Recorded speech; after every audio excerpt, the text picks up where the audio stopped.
Chaque semaine, on t'invite à explorer des sujets 100% féminins et surtout sans tabou. Entre confidences, partage d'expériences et discussions inspirantes, On te promet des conversations authentiques, bienveillantes et parfois un peu piquantes. Bienvenue sur le Sofa Rose!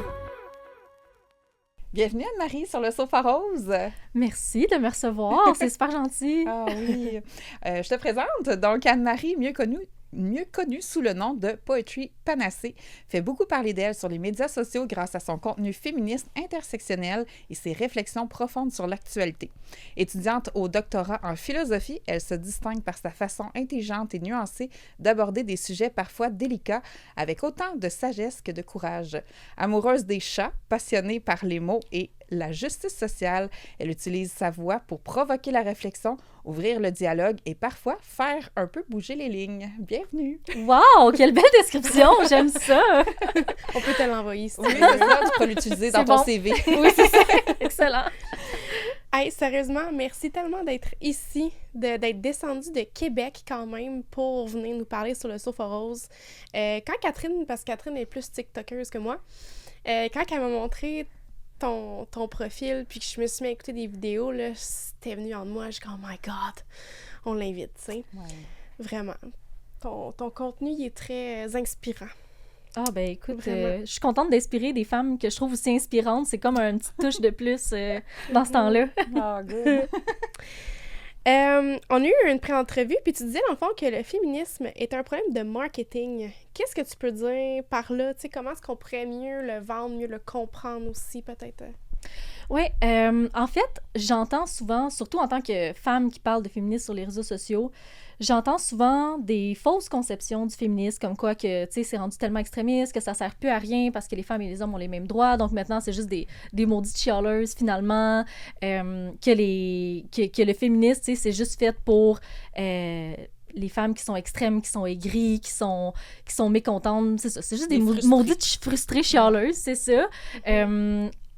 Et à cause que le nom, justement, c'est féministe, puis il y a le mot femme dedans, je pense, quand je dis que je pense qu'il y a un problème marketing, c'est que ça fait en sorte qu'il y a des gens qui pensent qu'on veut donner plus de droits aux femmes, mais en fait, ce qu'on veut, c'est qu'on veut l'égalité homme-femme. Puis oui, on a l'égalité en droit au niveau légal, dans le sens que tu peux pas légalement, au Canada du moins, discriminer une femme sur la base de son genre. Par contre, au niveau des droits sociaux, c'est-à-dire que dans la vie de tous les jours, ben, on a encore, malheureusement, du chemin à faire. Les femmes sont encore les victimes de la quasi-totalité des violences, notamment, tu sais, quand on pense aux violences conjugales, aux violences sexistes et sexuelles, on est encore moins payés de manière générale que les hommes. Bref, il y a encore beaucoup d'inégalités qu'on vit en tant que femme, puis je pense que c'est important de continuer à l'adresser parce qu'on s'entend que les mœurs changent beaucoup plus lentement que les lois. Et quand on voit pas ça, c'est ça, on a l'impression qu'on veut donner plus de droits aux femmes. Donc, est-ce qu'on pourrait à place appeler ça égalitariste? Parce que des fois, j'entends des gens dire « Moi, je suis pas féministe, je suis égalitariste. » Je suis comme « Ben, félicitations, t'es féministe. » C'est la même chose. C'est exactement ce que ça veut dire. Par contre, là où j'ai un problème avec le mot égalitariste, c'est qu'on vient invisibiliser le fait que c'est les femmes qui souffrent d'inégalité dans la société. Puis à ce moment-là, un peu comme le disait Simone de Beauvoir dans Le deuxième sexe, c'est que la femme, c'est constamment le genre qui est invisibilisé. Puis à partir du moment où on dit égalitarisme, ben on continue encore d'invisibiliser la femme au sein... On l'enlève du mot. On l'enlève du mot. Donc à ce moment-là, c'est comme dire, OK, ben on va arrêter de dire de l'antiracisme, on va dire égalitarisme. Ben non, le problème, c'est que justement, c'est les personnes racisées qui vivent des injustices, donc c'est normal qu'on mette l'emphase là-dessus, tu sais. Mais on a beaucoup moins de la misère à le conceptualiser, par exemple, pour l'homophobie ou pour le racisme ou d'autres oppressions, que ce l'est pour le féminisme, parce que j'ai l'impression que c'est ça, à cause du fait que, je sais pas pourquoi que le monde se dit ça, mais que vu que le mot féministe, les femmes veulent plus de droits, alors que, tu sais, c'est pas ça du tout, tu sais. Donc voilà. Bien, je pense que tu as déjà répondu un petit peu à ma prochaine question, mais peut-être que tu voudrais rajouter quelque chose du fait que, justement, dans le mot féministe, il contient femme, que ça se rappelle que c'est pas une guerre contre les hommes. Puis comment tu peux expliquer qu'il y a encore autant de malentendus sur ce fait-là, qu'on veut la guerre contre? Je pense que c'est beaucoup une question de, surtout ces temps-ci, une montée de la droite politique, la droite religieuse, l'espèce d'idée qu'on veut un retour aux valeurs traditionnelles, puis que le féminisme, ben, tu sais, c'est essentiellement un mouvement qui est progressiste, donc on se trouve à l'autre côté du spectre complètement, tu sais, de cette idéologie-là. Puis ça fait en sorte qu'on on devient un petit peu des menaces, justement, à cette espèce d'ordre établi-là, de cet establishment. Puis, évidemment, les gens qui ont tous les avantages dans la société, ils n'ont pas intérêt à perdre leur place. Donc, évidemment que c'est menaçant. Si je pense, par exemple, c'est l'espèce de classique, tu sais, les hommes hétéros, cisgenres, valides, riches, tu sais. Si t'es né comme ça veut pas dire que t'auras pas de difficultés dans ta vie, pas du tout. Ça veut juste dire que tu vas pas avoir, tu sais, certaines barrières que, par exemple, les femmes, les personnes racisées ou les personnes, tu sais, homosexuelles vont vivre, tu sais. Donc, voilà, je pense que c'est plutôt ça qui fait qu'en ce moment, il y a beaucoup de malentendus, puis ils ont intérêt à salir un peu le féminisme parce que eux, éventuellement, ça leur enlève des privilèges, puis ces personnes-là veulent pas se faire enlever leurs privilèges. Fait qu'ils entretiennent d'un sens un peu ce malentendu-là pour leur propre fin. Absolument. De manière consciente ou inconsciente, là, je tiens à le rappeler, parce que souvent, je pense que c'est plate, mais ils sont pas conscients, ils font juste comme répéter cette espèce de mythe-là que la féministe, c'est une femme frustrée. Ils répètent ce mythe-là que comme il faut donc pas changer parce que c'était mieux avant, mais sans vraiment réfléchir à qu'est-ce que ça veut dire. Puis c'est pas nécessairement parce qu'ils haïssent les femmes, mais ils font quand même des actes, puis ils ont des propos, ils ont des gestes qui sont misogynes puis qui nuisent aux femmes. Puis qu'est-ce que tu dirais aux femmes qui dénigrent le féminisme? Ça me fait toujours tellement de peine.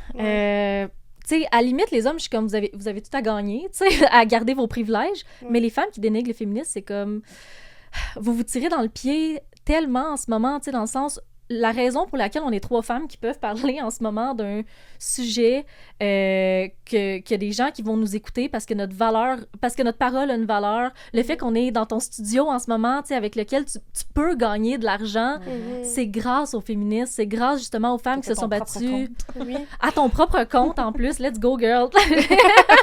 Fait que, tu sais, c'est ça qui est beau, le fait que vous êtes en pantalon, tu sais, niaiseux de même, mais comme, tu sais, puis qu'on vous accorde pas moins de valeur ou on trouve pas, tu sais, que vous êtes donc bien pas à votre place malgré tout, c'est grâce aux féministes. Tout ce qu'on fait, tout ça pourquoi on s'est battu, c'est pour arriver où on est, puis on veut pas... C'est ça, encore une fois, je pense que c'est des femmes qui se font entraîner dans cette espèce de jeu-là du masculinisme, puis de cette espèce de mythe-là que les féministes, ils veulent donc bien aller chercher plus de pouvoir alors que c'est pas le cas, tu sais.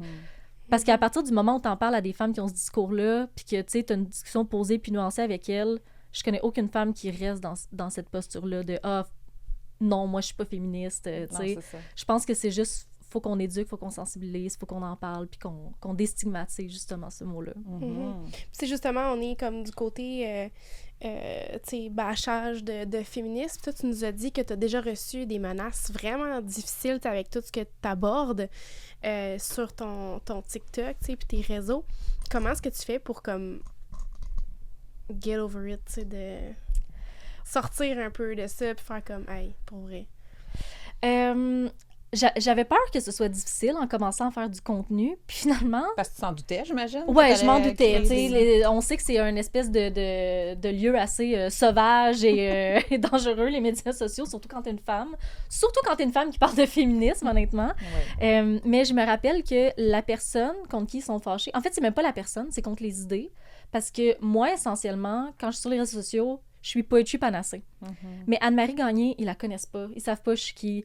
Tu sais, moi, dans la vie au quotidien, là, je m'entends bien avec tout le monde. Je suis vraiment gentille, je suis à l'écoute, je suis une personne empathique, je suis curieuse d'en apprendre, sur tout le monde. Tu sais, c'est rare que je m'entends pas bien avec quelqu'un, mais évidemment que le 2 minutes, quand j'ouvre ma caméra, ben, c'est pour dénoncer des choses. C'est pour parler de sujets qui sont inconfortables, puis surtout quand c'est des sujets qui concernent les personnes souvent qui m'envoient des menaces de mort, menaces de viol, menaces de me retrouver, menaces de plein d'affaires. Puis je me dis, ben clairement, si ça vient les piquer comme ça, c'est que eux, probablement que je suis en train de dénoncer quelque chose qu'ils font. Puis je peux tout à fait comprendre que c'est inconfortable, surtout quand, tu sais, le cerveau humain, là, il est pas fait pour avoir des valeurs qui sont contradictoires. Puis ce qui fait ça va s'appeler de la dissonance cognitive quand c'est le cas. Ça veut dire que t'entreprends des actions qui sont opposées à tes valeurs, puis ça crée un inconfort moral. Puis ça fait en sorte que pour se protéger, ton cerveau, il va adopter des stratégies. Puis une des stratégies, c'est d'aller attaquer l'autre position puis de rendre l'autre position invalide. Parce qu'à partir du moment où l'autre position est invalide, ben ça fait en sorte que toi, ta position devient valide, tu sais, par ricochet. Puis c'est ce qui fait en sorte que... C'est ce qu'ils font, en fait, dans ce temps-là. Quand ils m'envoient des menaces, c'est pour essayer d'éliminer la menace que je représente à cause de leur inconfort moral. Mais au final, c'est eux qui sont pas bien, tu sais, dans ce qu'ils vivent, tu sais. Moi, je suis très bien avec ce que je dis, mais eux, ils sont pas bien parce que, justement, probablement qu'ils vivent cet inconfort-là. Puis aussi, je me rappelle que à chaque fois que ça arrive, je me dis, tu sais... Les gens heureux passent pas leur soirée à envoyer des menaces à des gens qu'ils connaissent pas, tu sais. Absolument. Moi, c'est les gens blessés qui blessent. Oui, ben absolument, tu sais, j'imagine, tu sais, vous avez d'autres choses à faire de vos soirées que d'aller, tu sais... J'irai pas blaster sur TikTok quelqu'un. Ça a pas rapport, tu sais... Si c'est un contenu qui m'intéresse pas, je passe au prochain. Ben voilà, tu sais. Si tout le monde faisait ça, mais... Tu sais, tu regardes du contenu qui t'intéresse, du contenu qui te motive, du contenu qui t'amène à grandir, à cheminer. Si c'est quelque chose qui te convient pas, fais juste passer, tu sais. Exact. Puis continue de grandir dans ce qui te fait grandir. Puis tu sais, moi, ça plaît pas à tout le monde qu'est-ce que je dis parce que oui, ça peut être confrontant. Puis c'est correct, c'est pas grave si on m'écoute pas. Si t'aimes pas ce que je fais, passe, tu sais. Moi, j'ai pas besoin que tu m'écoutes si tu m'haïs, tu sais. Fait que c'est ça. Tu fais pas ça pour plaire à tout le monde, de toute façon. Ben non. Puis je pense que t'as aussi des followers qui te suivent parce que, justement, ils sont concernés par ce que tu dis puis ils sont d'accord avec toi. Ouais. Ce que tu dis. C'est ça, ce que tu dis. Ouais, on va arrêter le... Ouais. C'est parfait, ça. Je me suis entendue, ça clochait ce que j'ai dit. Oui, puis en tout cas, pendant que j'ai une tribune, je vais le mentionner, j'ai tellement une belle communauté, des femmes, des hommes aussi, tu sais, qui sont là, puis que, tu sais, des fois, j'ai même pas à rien dire dans les commentaires, ils sont là pour aller argumenter de manière intelligente, puis en tout cas, je les trouve incroyables, là. Je suis comme, wow, c'est le fun. Ouais, c'est cool, ça. Mais ça, c'est encore un signe à quel point que tu es apprécié dans ce que tu fais, finalement. Oui, c'est touchant. On voit de plus en plus le phénomène des trad wives, les femmes qui revendiquent un retour au rôle traditionnel. Comment tu perçois ça? Puis, par rapport au féminisme, finalement, parce que c'est un peu comme si c'était contre un peu les valeurs du féminisme, ou comment tu vois ça? Oui.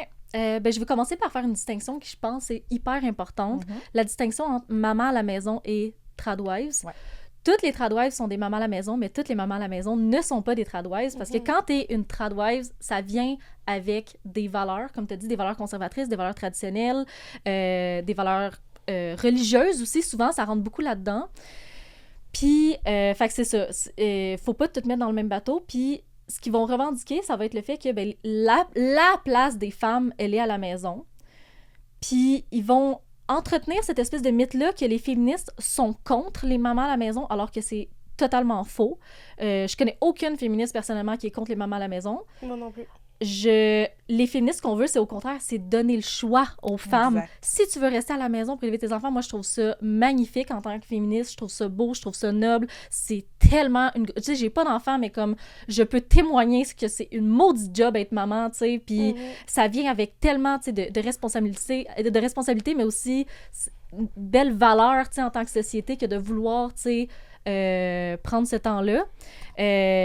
Alors, c'est ça, les féministes sont pas contre les mamans à la maison. Par contre, quand ça devient le seul et unique choix, là, oui, là, je vais être contre ce dogmatisme-là qui va enlever les choix aux femmes, qui va enlever l'agentivité aux femmes, qui va faire en sorte que elles n'auront plus, justement, la liberté de pouvoir faire des choix pour elles-mêmes, puis aussi qu'elles vont vivre dans un milieu qui peut être dangereux pour elle, dans le sens où, on le sait, la majorité des violences qu'une femme peut vivre dans sa vie, elle va les vivre d'un homme qui est proche d'elle, que ce soit des violences conjugales. À la maison, la plupart du temps. À la maison. Tu sais, souvent, quand ça vient avec un discours, les tradwives, de comme « Ah, l'homme, c'est le protecteur de la maison. » C'est comme « Hey, c'est beau si c'était tout le temps de même, là, mais malheureusement, ça. Des hommes violents, ça existe. » Ils sont pas protecteurs dans ce cas-là. Là. Non, puis après ça, la femme, elle reste pognée là. Puis tu sais, quand t'as pas d'éducation, quand t'as pas eu de carrière où est-ce que t'as pu monter, tu sais, des échelons, quand t'as pas une protection de si tu veux sortir de là, t'as pas d'argent, tu sais pas où aller, t'as pas de voiture, t'as pas... Tu sais, si t'as pas rien... C'est s'en sortir, là. Tu sais, tu peux rester pogné longtemps, là, dans un milieu qui est hyper toxique, puis ça, on veut pas ça. On veut que les femmes aient une indépendance financière. On veut que s'il arrive de quoi, qu'elles puissent se retourner les talons du jour au lendemain, puis qu'elles puissent sortir de ce milieu-là. Alors que les tradwives, ils vont complètement éliminer cette espèce de questionnement-là, puis cette réflexion-là qui doit être au cœur de comment est-ce qu'on veut que les femmes se sentent en sécurité. Ouais. Mais je veux juste quand même rajouter que au final, ces femmes-là sont tout autant victimes du patriarcat, tu sais, parce que elles ne gagnent pas grand-chose finalement à ça, sauf celles qui auraient fait ce choix-là de toute façon, alors que c'est ça, elles entretiennent une espèce de narratif du patriarcat. Parce qu'au final, qui est-ce que ça avantage, ce mode de vie-là? C'est encore une fois les hommes. Il n'y a aucune femme qui est avantagée par ça, tu sais. Non, parce qu'elle n'a pas le choix. Exactement. C'est quoi l'avantage de juste être pris entre quatre murs, puis faire à manger, puis élever des enfants tout seul? Tu sais, je veux dire, tu as le droit de vouloir ça, mais je veux dire, dans le tradwives, justement, tu sais, c'est... En tout cas... Surtout, c'est des valeurs religieuses. C'est que la religion, on peut en faire un débat énorme, là, mais ça a des valeurs, justement, très conservatrices, contrôlantes. Toute l'espèce de narratif de soumission à son mari, puis là, il essaie donc bien de nous faire croire que non, c'est parce que vous comprenez pas exactement ce que c'est. Non, c'est exactement ce que c'est. Il est écrit tel quel. Ben oui. Tu sais, dans la Bible, pour ne pas la nommer, que la femme va se soumettre à son mari. Et son mari va l'aimer, genre. C'est comme... Va la loger et c'est comme un échange de bons procédés, finalement. Ils entretiennent ce narratif-là que c'est donc bien pour nous protéger puis tout, mais en fin de compte, tu sais, ça protège personne, tu sais, parce que malheureusement, à l'opposé du spectre, ben les jeunes garçons sont encore encouragés, tu sais, à être des leaders, à prendre la place, comment je peux dire sans avoir de l'air, mais tu sais, à entretenir, tu sais, une certaine agressivité, de tout le temps vouloir prendre sa place partout, tout le temps. La culture du viol, tu sais, c'est une espèce c'est plein de mythes qu'on se répète tout le temps encore et encore. Puis ça fait en sorte qu'on accuse d'une manière ou d'une autre, tu sais, que, OK, c'est correct, c'est d'agir d'une certaine manière alors que ça ne l'est pas, finalement. Exactement. Puis pour terminer un peu sur une note positive, parce qu'il y en a quand même dans tout ça, la sororité, tu dis comme quoi que c'est l'un de nos meilleurs alliés. Concrètement, comment est-ce qu'on peut cultiver cette solidarité entre femmes-là? Oui, ben, je pense que de se retrouver entre femmes, de se donner des espaces pour être entre femmes, puis pas parce qu'on n'aime pas les hommes, mais parce qu'on peut se partager des réalités, on peut se partager des feedbacks, des trucs qu'on a vécu. On a tendance en tant que femme à beaucoup s'auto-gaslighter des fois sur ce qu'on a vécu parce qu'on se fait tellement dire que « Oh non, c'est pas grave, oh non, on exagère », mais quand on est entre femmes, on peut témoigner de comme « OK, non, c'est peut-être comme... » du harcèlement au travail que j'ai vécu, ou tu sais, c'est quelque chose de pas cool que c'est important d'adresser. Se comprendre entre nous. Exactement. Puis chose que, tu sais, c'est pas parce qu'ils veulent pas mal... C'est pas parce qu'ils veulent mal faire, mais tu sais, c'est plate, mais les hommes peuvent pas comprendre notre réalité. Tout comme moi, je peux pas comprendre la réalité d'une personne racisée à 100% parce que je ne suis pas une personne racisée, tu sais. Puis un truc que j'aime beaucoup, je sais pas si vous connaissez le microféminisme. Non. OK, vous allez aimer ça. C'est plein de petits actes au quotidien qui mettent les femmes autour de nous en valeur. Okay. Par exemple, quelqu'un est en train de me parler de son travail, puis au lieu d'assumer que son patron, c'est un homme, je vais automatiquement assumer que son patron, c'est une femme. Donc, je vais dire « Ah oui, mais comment qu'elle est ta directrice? Comment qu'elle est ta patronne avec toi? » Puis là, au pire, la personne va me reprendre, mais tu sais, de faire comme si... Parce que, tu sais, vu que le neutre est le masculin tout le temps... Ouais, on va tout le temps faire ça. On va changer. Tout le temps... Mais moi, je l'ai fait, mettons que je suis dans un groupe, qu'il y a majoritairement des femmes, puis il y a un seul garçon, ou un homme, parce que je dis garçon parce que je travaille dans les écoles aussi, mais puis je dis elle, je dis les filles, puis là, il dit, ben moi, je suis un gars, je dis, ben oui, mais t'es en minorité présentement, donc c'est la majorité qui l'emporte, puis je le fais depuis... longtemps, là, que... C'est un super bel exemple de microféminisme, de redonner la place à la femme dans un milieu, effectivement. J'aime beaucoup aussi... je sais pas, que ça, se retrouver dans des milieux, tu sais, comme faire du sport exclusivement, tu sais, avec des femmes, ou faire des activités avec des femmes. Nos activités de Sofa Rose, on a des événements, puis... Ah, ben là, let's go, c'en est, c'est ça! Juste accueillir. Bon, voilà! C'est terme, mais on en fait plein. Voilà. Mais ça, c'est un super beau moment, justement, de sororité, ce que vous organisez, puis de donner la parole aux femmes, de, tu sais, vous êtes définitivement des femmes qui entretiennent une sororité positive, puis c'est le fun. Oui. Oh, ben merci tellement d'être venue sur ces belles paroles. D'être venue sur le Sofa Rose, c'est vraiment super méga apprécié. Oui. Ben, merci à vous de m'avoir invité, c'était vraiment le fun. Puis on mettra le lien de tes réseaux sociaux sur l'épisode si vous voulez aller suivre Anne-Marie pour Clairement que vous voulez en savoir plus de contenu vraiment très intéressant et pertinent. Oui. Un gros merci. Merci! N'oublie pas de partager, de commenter ou de laisser un 5 étoiles pour nous aider à faire connaître notre podcast. On aimerait remercier nos commanditaires pour cette saison, Toiture Crew et Ricky Lovato. Bienvenue sur le Sofa Rose!